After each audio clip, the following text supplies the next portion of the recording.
सिक्किम में तबाही का तूफान और उसकी बर्बादी की तस्वीरें पश्चिम बंगाल तक देखने को मिल रही हैं। तीस्ता बाजार इलाका है जहां की तस्वीरें देखिए। तीस्ता नदी, वही तीस्ता नदी कल जिसके गर्भ में सिक्किम से लेके पश्चिम बंगाल के कई इलाके समा गए और रौद्र रूप इसका देखिए। यहाँ पर ठीक मैं आपसे कहूँ थोड़ी दूर की यहाँ पर नेशनल हाईवे हुआ करता था, नेशनल हाईवे 10 जो कि त्रिवेणी की तरफ जाता था, वो पूरी तरह से बह गया है। दूसरी तरफ आपको मैं तस्वीरें यहाँ पर दिखाऊं कि एक तरफ उफनती ये नदी, दूसरी तरफ बर्बादी की तस्वीरें देखिए। यहाँ पर आपको मलबा नजर आएगा, पेड़ के टुकड़े नजर आएंगे। साथ ही साथ आपको हम ये दिखाएं कि ये यहाँ पर करीब 11 मकान इस गांव के जो नदी की गर्भ में समा गए और इस तूफान की भेंट उतर गए। देखिए तस्वीरें कैसे मकान जो यहाँ पर होते थे टूट गए। और फिलहाल हम यहाँ जो स्थानीय लोग हैं अगर उनसे बात करके जानेंगे कि क्या परिस्थिति थी कल। और सिक्किम की बात करें वहाँ पर देखिए जिनके मकान ढहे हैं, हम उनसे बात करेंगे। आपका घर था यहाँ? ये घर। आप लोग समय से आप लोगों को पुलिस ने कहा था निकलने के लिए? नहीं नहीं आप लोग घर में थे उस समय जब पानी बढ़ा था, था? मेरा बेटा और मैं था। फिर कैसे निकले आप? मेरा भाई ने कॉल किया रात को 2 साढ़े 2 बजे और उसने बोला आंटी जल्दी निकलो, नदी बढ़ रहा है बोला। और जल्दी जल्दी डॉक्यूमेंट्स निकाला और सिर्फ डॉक्यूमेंट्स निकाला। उस टाइम कुछ भी नहीं निकाल पाया, बाकी तो सब कुछ बह गया। सब कुछ। कितने मकान थे यहाँ पे? और बहुत था, 8-9 घर था और मेरा 4 रूम था, टॉयलेट बाथरूम सब बिगड़ गया, सब सामान बिगड़ गया। बिल्कुल।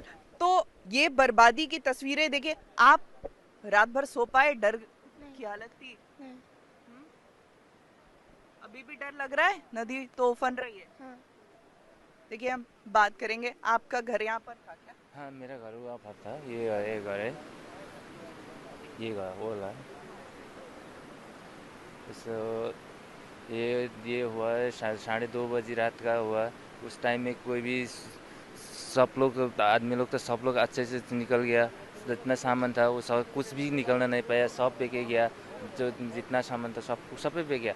मेरा 2 राफ्टिंग था वो भी बेके गया, एक गाड़ी था वो भी बेके गया, वो भी निकलना नहीं पाया, सब निकल गया। तो न सिर्फ सिक्किम, पश्चिम बंगाल में भी बर्बादी की ये तस्वीरें देखिए। पेड़ के जो मलबे हैं वो नदी के जरिए बहकर यहाँ पर आए और क्या बर्बादी की तस्वीर रही होगी कि एक के बाद एक मकान जो यहाँ पर थे वो सब धराशायी हो गए, वो सब तीस्ता की भेंट चढ़ गए। और हालांकि पश्चिम बंगाल में करीब 10,000 लोगों को, 5,000 लोगों को उत्तर बंगाल से और जो दक्षिण बंगाल के जिले हैं वहां भी जहां बाढ़ की हालात है वहां लोगों को निकाला गया है, रेस्क्यू किया गया है। लेकिन उसके बाद भी लोगों का बसाया हुआ सालों से घरौंदा बह गया। एक बार फिर ये तस्वीर में आपको दिखाऊं तीस्ता की उफनती हुई ये तीस्ता नदी। अब भी बारिश लगातार कल रात भर हुई है और रुक रुक कर बारिश हो रही है, जिसके बाद खतरा जो है अब भी बना हुआ है। मैं आपसे अगर कहूं कि मैं इस समय एक नेशनल हाईवे पर हूं तो आप चौंक जाएंगे। यही तस्वीर है सिक्किम से पश्चिम बंगाल को जोड़ने वाले नेशनल हाईवे की। देखिए तस्वीरें, पूरा जो रास्ता है, पूरी सड़क धुल गई है यहाँ पर।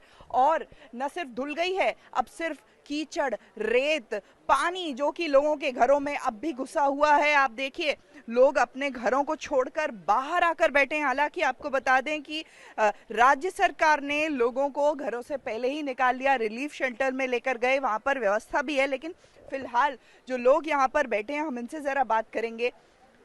सड़क, घर, सब कुछ तो ढह गया। हाँ, यही तो है घर। अभी आप लोग यहाँ बाहर बैठे हैं, सड़क वड़क सब कुछ चली गई? हाँ हाँ, सब चले गए। और क्या अब भी डर का माहौल आप लोगों के लिए है? डर है ना, तो हम अभी दूसरे घर में रह रहे हैं। और ये पूरा इलाका जो है देखिए यहाँ पर मलबा ही मलबा आपको हर तरफ नजर आएगा, और चाहे घर हो चाहे दुकानें हो। हम एक बार लोगों को यहाँ पर हटाकर दिखाएंगे। देखिए दुकान के भीतर भी आपको कीचड़ नजर आएगा, रेत नजर आएगी, बालू बारिश, और लगातार जीटीए के जो चेयरमैन हैं अनित थापा वो इन इलाकों में घूम रहे हैं। ये बर्बादी की तस्वीरें देखिए, ये तो अभी मैं भी इमेजिन नहीं कर सकता। इधर में रास्ता था, गांव था, सब कोलैप्स हो गया। देखिए, और हम लोग का बहुत ही डैमेज हो गया। हमारा परिवार बहुत मतलब इन लोग सफर्ड हो गया। मैं तो रहा हूँ, सब रो रहा है, लेकिन अभी आस्ते आस्ते इन लोगों को मैं समझा रहा हूँ कि 3-4 दिन लगेगा। पहले खाने का, कपड़ा का सब बंदोबस्त मैं कर रहा हूँ। सो आस्ते आस्ते इन लोगों को गवर्नमेंट से पहले लैंड रेडी करना पड़ेगा, इन लोगों को सबको घर भी देना पड़ेगा। सो मैं इन लोगों को समझा रहा हूँ। अभी थोड़ा मतलब आप लोग रेस्टलेस से, अभी पहले उस रेस्टलेस से नॉर्मल चलाना है। सड़कें तो पूरी तरह से धुल गई, देखें मलबा ही मलबा पड़ा है। जी, सड़क तो ये सड़क नहीं पड़ा, NH हाईवे का ये हाल है। मतलब इससे आगे और क्या हाल होगा आप लोग जाते देखेंगे। बिल्कुल। तो एक तरफ तीस्ता देखिए उफान पर है, और वो फ्लैश फ्लड जो सिक्किम का क्या भयावह तस्वीर होगी। देखिए कहाँ तीस्ता इस समय भी अपने रौद्र रूप में है, लेकिन नीचे ही बह रही है।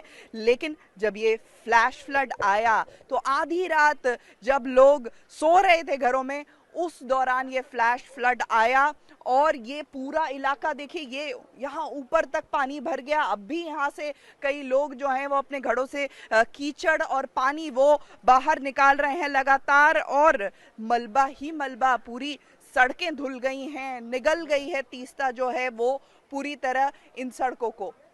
जीटीए के चेयरपर्सन अनित थापा खुद जो प्रभावित इलाके हैं वहां पर आए हैं, दौरा कर रहे हैं। हम जानेंगे कितनी क्षति हुई है। मतलब मेरा हिसाब से हाउस होल्ड मतलब 2000 से ऊपर क्षति हुआ है, लेकिन प्रॉपर्टी वाइज बहुत ही डैमेज हुआ। अभी तक हम कैलकुलेशन है, अभी तक हम लोगों को रिकॉर्ड में 11 आदमी मिसिंग है, एक कैजुअलिटीज हो गया बच्चा का। लेकिन और आगे में हम लोग काम कर रहा है। जो हम लोग रात भर करके डीएम से रिपोर्ट लिया, कल रात ही में आया, इधर ही जग बैठा हम लोग इस एरिया में लोकेशन में बैठा। और जो डिजास्टर हुआ, अभी इन लोगों को इवैक्यूएट करना है, दूसरा जगह में सारना है, गवर्नमेंट से बात कर लैंड लाना है। सो अभी का मेन इंपॉर्टेंट है इन लोगों का रहने का, खाने का, बैठने का, कपड़ा, वो लोग हम लोग इंतजार मोटा मोटी कर लिया है सबका। आस्ते आस्ते इन लोगों को नॉर्मलसी में लाना है। इन लोगों की कॉन्फिडेंस, जिससे घर बार सब खत्म हो गया। सड़कें धुल गई। यहाँ पर एक सड़क हुआ करती थी जो पूरी तरह से धुल गई, मकान धुल गए। यहाँ पर तो सामान लाना भी मुश्किल हो रहा है। पूरा कम्प्लीटली गाँव था इधर में। सो एक गाँव ही खत्म हो गया। सामान लाना मुश्किल है, लेकिन कहीं ना कहीं कोई ना कोई उपाय करके, रास्ता करके भी हम लोग उन लोगों को खाना पीना कराना ही पड़ेगा। हमारा मोटा मोटी फूड शेल्टर का रात में ढुक गया, सब हम लोगों ने बंदोबस्त कर दिया। अभी हम लोग समाज लोग सब कोऑपरेट भी कर रहा है। सो आगे में मतलब आस्ते आस्ते, अभी तो हम लोग नॉर्मल से नहीं ले सकता, लेकिन आस्ते आस्ते करके इन लोगों को सब शेल्टर भी बनाना पड़ेगा, घर बनाना पड़ेगा, इन लोग घर भी देना पड़ेगा। गवर्नमेंट भी हेल्प कर रहा है। गवर्नमेंट मतलब मैडम ने हमको तुरंत इस एरिया में जाकर देखने के लिए भी बोला है। सो गवर्नमेंट भी हम लोग कोऑपरेट कर रहा है। हम लोग सब मिल के गवर्नमेंट को हेल्प लेके हम लोग इन लोगों को आगे शेल्टर करना है। आप बता रहे थे यहाँ एक हॉस्पिटल हुआ आगे में इधर में एक बड़ा कोविड हॉस्पिटल हम लोगों ने स्टैब्लिश किया था, और उस कोविड में फ्री ट्रीटमेंट होता था, और बहुत आदमी का लाइफ सर्वाइव किया उसने। सो वो देखा, वो हम लोगों का ब्रेन चाइल्ड था। हमको भी दुख लगा, क्योंकि मेरा माइंड सेटअप से बनाया था वो भी पूरा, मतलब उसमें बहुत प्रॉपर्टी था, अंदर में मशीन मैकेनिज्म था, वो भी पूरा डूब गया। और इधर में बहुत राफ्टर था, गाड़ी था, मतलब एक टूरिज्म व्यवस्था था आगे में, पूरा एक टूरिज्म ही वर्ल्ड था, टूरिज्म का संसार था इधर में। सो टूरिस्ट लोग भी बहुत आता था। हम लोगों का टूरिज्म का लड़का लोग बहुत, हम लोगों का इकोनॉमी कोलैप्स हो गया। पूरा राफ्टिंग, गाड़ी, कैंप, टेंट सब चला गया। इकोनॉमिकली बहुत डैमेज हो गया हम लोगों के लिए। सिक्किम में भी भारी तबाही, वहां से क्या जानकारियां? ना, सिक्किम में देखिए, सिक्किम में मेरे हिसाब से इधर से और ज़्यादा हो गया, क्योंकि उन लोगों का जहाँ जो रिसोर्स हिसाब से फोर्स उन लोगों को ज़्यादा था, वाटर फोर्स उन लोगों को ज़्यादा था, और इधर से और ज़्यादा सिक्किम में है। लेकिन अभी हम लोग सिक्किम वासी के लिए भी प्रे करता है कि उन लोगों को थोड़ा रिकवरी हो, अच्छा से रिकवरी करे उन लोगों को भी। न्यूज़ 18 इंडिया से बात करने के लिए बहुत बहुत धन्यवाद। तीस्ता बाजार से आशिका सिंह, न्यूज़ 18 इंडिया।